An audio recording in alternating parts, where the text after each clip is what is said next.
Благотворительная акция под хэштегом «Спасибо врачам» продолжается. И сегодня на очереди медицинские учреждения Малгобекского района и самого города Воинской Славы. В каждом пакете отдельное спасибо тем, кто сейчас работает в красной зоне. Волонтеры загрузили около 900 наборов с провиантом для врачей, работающих на пределе своих возможностей. Комплекты уйдут по 4 медучреждениям Малгобекского района. К акции подключилась и волонтер Мадина Додова. Я считаю, что в период пандемии очень важно помогать друг другу, особенно врачам. Это наши герои в белых халатах.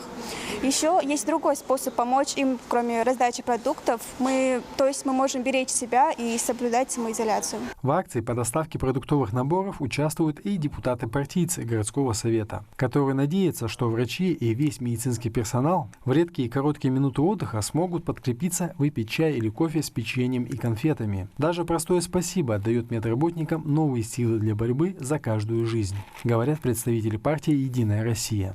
Продуктовые наборы у нас небольшие, но цель данной акции – это больше оказание внимания, что мы помним, мы знаем ту заслугу, которую оказывают врачи в борьбе с этой пандемией. Это Малгобекская центральная районная больница, это больница номер 2, которая находится в станице Вознесеновская, станция скорой медицинской помощи и сельская больница в Средних Очелуках. Первые продуктовые наборы доставили в Малгобекскую центральную районную больницу. Фургон с продуктами встретили у пищеблока. Здесь, как и в любой больнице, нагрузка сейчас большая. Медикам как никогда нужны внимание и поддержка со стороны. Вот вчера я была вечером в консультации, принесли откуда они, ребята занесли, поставили пакеты, марк Дастушон.